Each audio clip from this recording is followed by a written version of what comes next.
Something happened to one of my patients last spring that I have not been able to stop thinking about. He was 68 years old, a veteran, a grandfather, a man who had spent 4 decades being the person everyone else leaned on.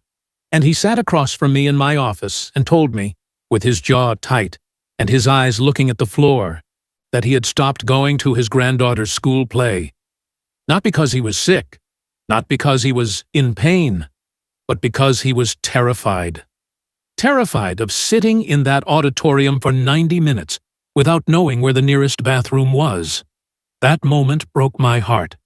And I want you to know, if you are watching this right now, that I made him a promise that day. I told him, this is not your destiny. This is not what the rest of your life has to look like. And I am making that same promise to you today. I am a physician, and I have spent years working with men over 50 who are dealing with exactly what you may be experiencing right now. The urgent, desperate need to find a bathroom. The leaks that catch you off guard. The 4 and 5 and 6 trips to the bathroom every single night that leave you exhausted and defeated before the sun even comes up. In my practice, I have seen what this does to men, not just physically, but to their confidence, their relationships, their willingness to leave the house. I have seen strong, capable men quietly disappear from their own lives, skipping family gatherings, turning down travel, shrinking their world to the radius of wherever a bathroom exists. And I am here today because I refuse to let that be your story without first giving you the information that most men in your situation have never been given clearly and directly. Here is what I need you to understand from the very beginning of our time together today, because this changes everything. Yes, as men age past 50, the prostate gland typically begins to enlarge, a condition we call benign prostatic hyperplasia. This puts pressure on the urethra and stresses the bladder, making it overactive and hypersensitive. That is real, and it is happening in your body. But in my years of clinical practice, the men who struggled the most, the ones with the most severe urgency, the most disrupted sleep, the most loss of control, were almost never men dealing only with prostate changes. They were men who were also unknowingly making their bladder situation dramatically worse through what they were eating and drinking every single day. They were fighting with one hand tied behind their back and did not even know it. Today, I am going to untie that hand. I am going to show you 5 specific things that are almost certainly making your symptoms far worse than they need to be.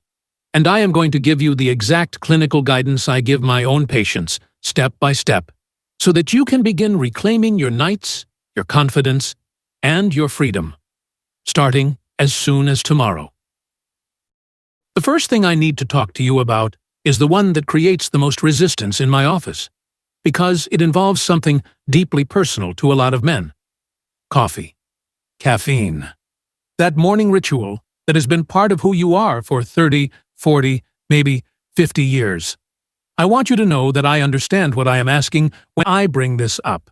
I am not dismissing the role that cup plays in your morning, but I need you to hear me as your doctor when I tell you this.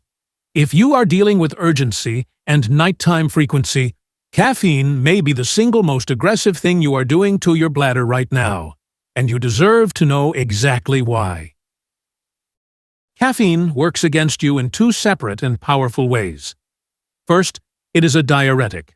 It signals your kidneys to accelerate urine production, dramatically increasing how quickly your bladder fills. Men who drink 2 or 3 cups before noon are, from a urological standpoint, essentially forcing their bladder to process fluid on an accelerated timetable it was never designed to handle under these circumstances. But the second mechanism is the one I find most important to explain, because it is the one most men have never heard. Caffeine directly stimulates the detrusor muscle, the smooth muscle surrounding your bladder that contracts when it is time to urinate. Under normal conditions, that muscle waits for your brain's signal.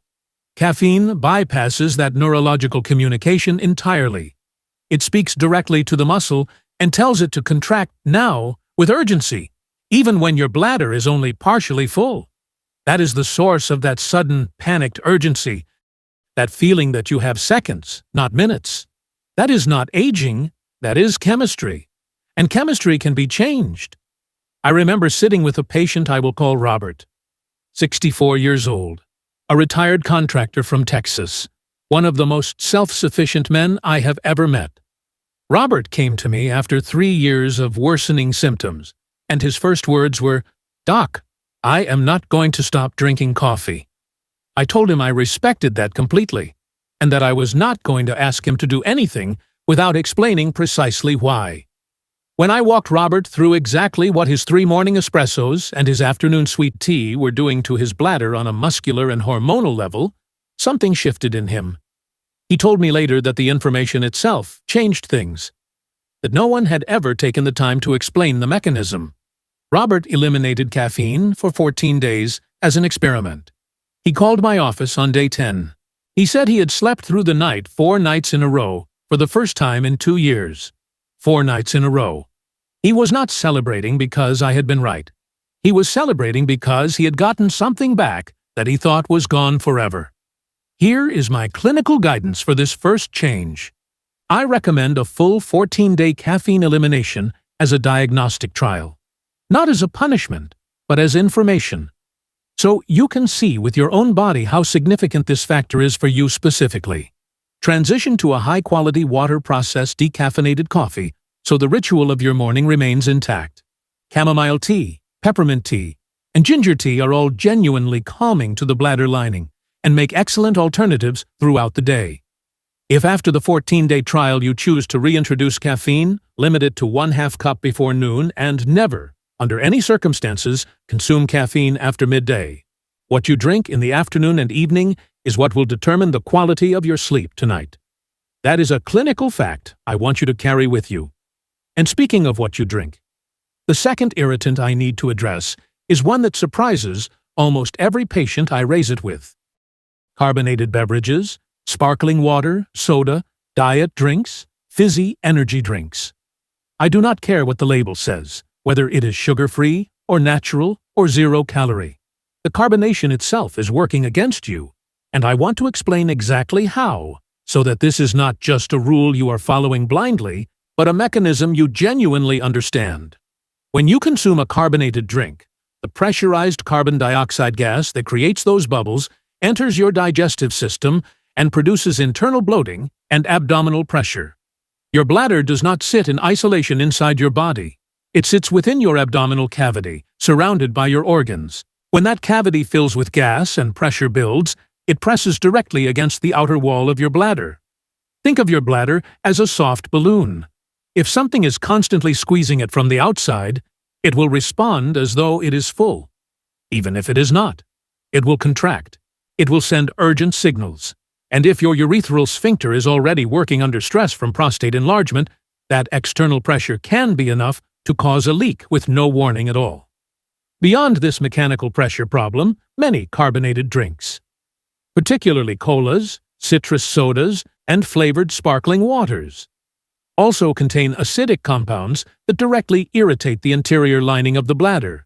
So you are getting a double assault on an already vulnerable system. Pressure from the outside, chemical irritation from the inside.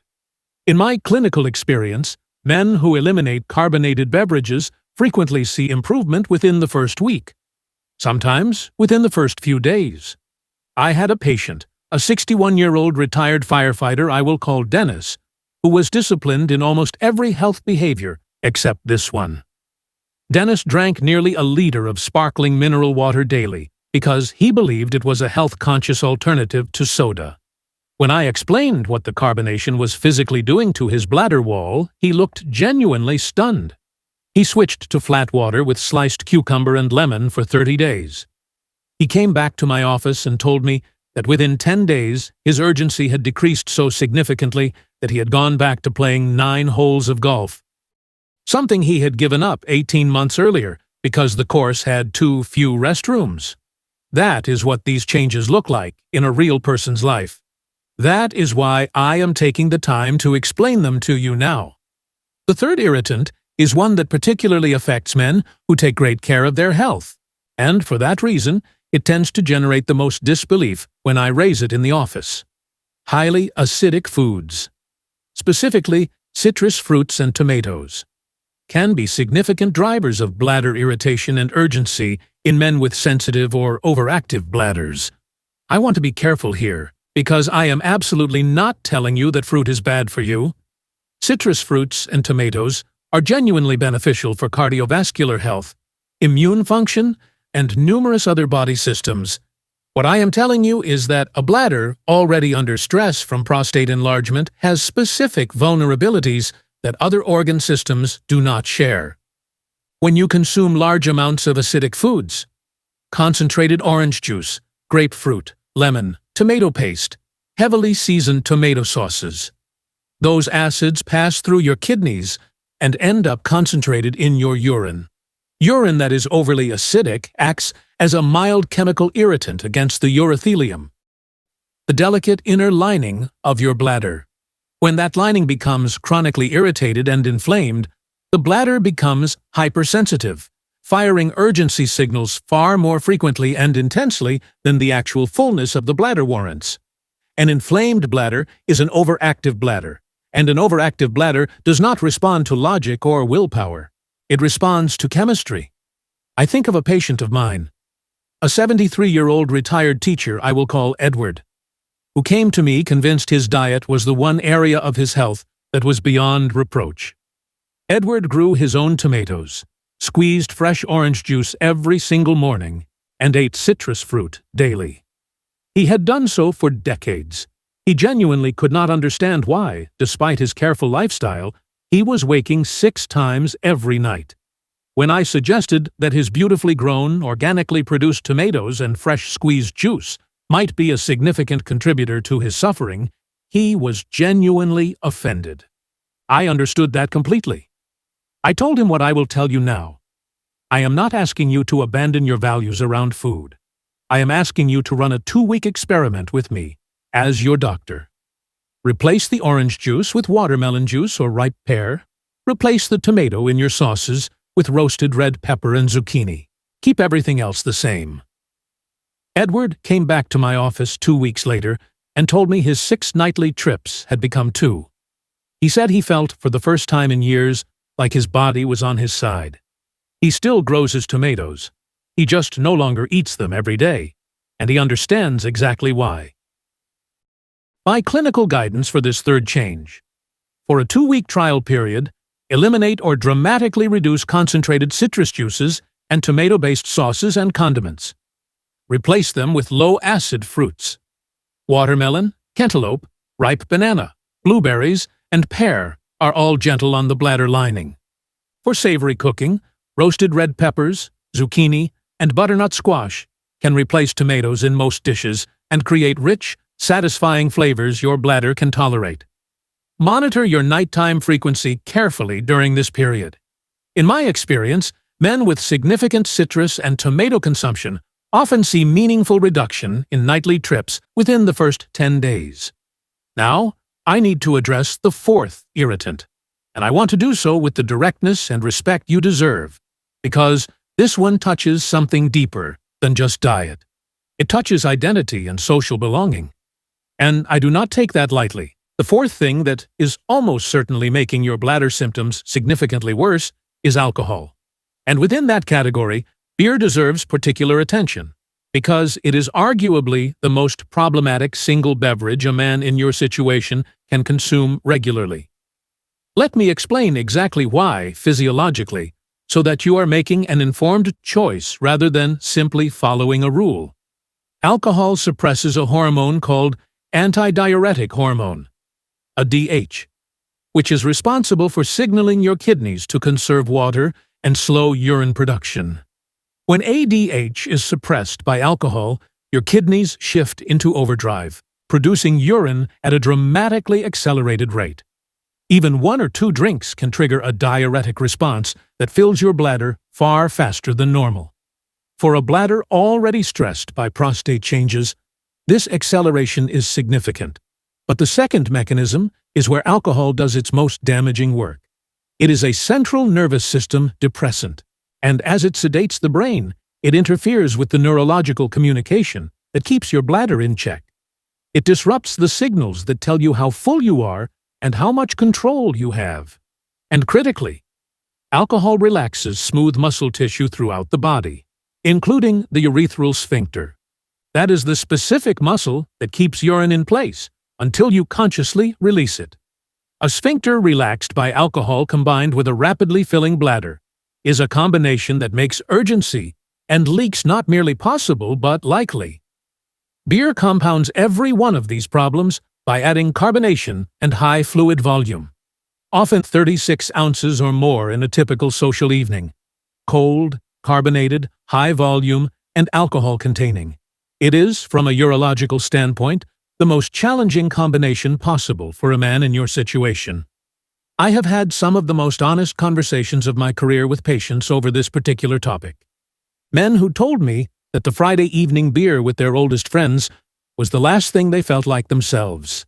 Men who said that giving it up felt not like a health decision but like a loss of who they are. I hear that. I hold that seriously. What I can offer you is this. The choice is entirely yours, and I will support you whatever you decide. But I want you to make that choice knowing what the clinical cost is.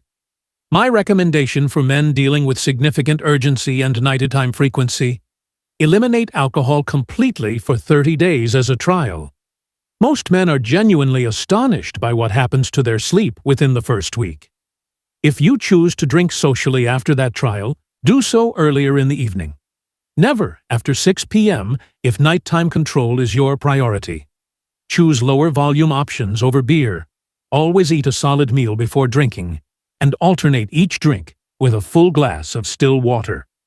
These are not perfect solutions, but they are meaningful, and they represent the difference between a night of 4 bathroom trips and a night of 1. The fifth and final irritant I want to discuss with you today is a double category that most men have never considered at all, and it operates through a mechanism that is both subtle and surprisingly aggressive: artificial sweeteners and spicy foods. I raise these together because they share a common pathway of damage. They both directly stimulate and inflame the nerve endings embedded in the lining of your bladder wall. Let me start with artificial sweeteners, because this one carries a particularly painful irony for many of my patients. Men dealing with urinary frequency often have other health considerations: blood sugar management, weight, cardiovascular health. Many of them have switched to diet sodas, sugar-free flavored waters, artificially sweetened protein bars, and yogurts, believing they are making responsible health choices. Aspartame, saccharin, acesulfamic A, sucralose. These compounds are processed by your body as foreign molecules. Research indicates that as they pass through your urinary system, they stimulate the C-fiber nerve endings that line the interior of your bladder. These are the specific nerve fibers responsible for generating the sensation of urgency. When they are chronically stimulated by chemical irritants, they fire urgency signals. Not because your bladder is full, but because its lining is chemically agitated. The product you chose to protect your health is actively undermining your sleep and your freedom. That is something I feel a responsibility to tell you directly. Spicy foods work through a related but distinct mechanism. Capsaicin, the compound that creates heat in chili peppers, jalapenos, cayenne, and most hot sauces, passes through your digestive system and is excreted in your urine. As capsaicin-containing urine passes through the bladder, it directly irritates that inner lining in a way that reliably worsens urgency and frequency. Many of my patients tell me they had already noticed that spicy meals tend to produce harder nights. They were right to notice. That is not coincidence. It is a direct causal relationship, and recognizing it gives you real power over your symptoms. My practical guidance: become a label reader. Artificial sweeteners appear under many names in a vast range of packaged foods. Eliminating them takes attention, but typically produces noticeable improvement within 2 to 3 weeks. For spicy food, shift your seasoning toward aromatic herbs. Rosemary, thyme, oregano, fresh basil, and flat-leaf parsley can create extraordinarily flavorful meals without any capsaicin at all. If some heat is important to you, small amounts of freshly ground black pepper are typically tolerated far better than chili-based compounds. This is not about stripping pleasure from your meals. It is about redirecting how you create that pleasure in a way your bladder can live with. Before I leave you today, I want to speak to you not just as a physician, but as someone who has sat across from hundreds of men in your exact situation and watched them transform their daily reality through changes exactly like these. The 5 things we discussed today: caffeine, carbonation, acidic foods, alcohol, and chemical irritants, are not abstract theories. They are the practical, evidence-informed changes that I have seen restore men's sleep, their confidence, their willingness to travel, to sit through a grandchild's graduation, to take the trip they had been putting off for years. I have seen men go from 6 nightly bathroom trips to 1. I have seen men go from wearing protective pads on every outing to going a full day without thinking about where the nearest restroom is. These changes work, but they require one thing that no prescription I can write will give you: your decision, your commitment to yourself, not to me, not to a program, but to your own quality of life and everything it allows you to be for the people you love. I want to ask you one question before you close this video, and I want you to sit with it honestly. Out of these 5 irritants, which one is going to be the hardest for you to address? The morning coffee? The evening beer? The diet soda you reach for out of habit? Knowing your own specific obstacle is not a weakness. It is the beginning of a strategy. Write it in the comments below. Tell me which one it is and what day you are going to start making that change. I read every single comment, and your answer matters. Because it is not just a comment. It is the first step of a commitment to yourself, and you have earned the right to sleep through the night. You have earned the right to walk into any room, in any building, in any city, without your first thought being where the exit is. That life is not behind you. It is waiting for you. And it starts with one decision, made today.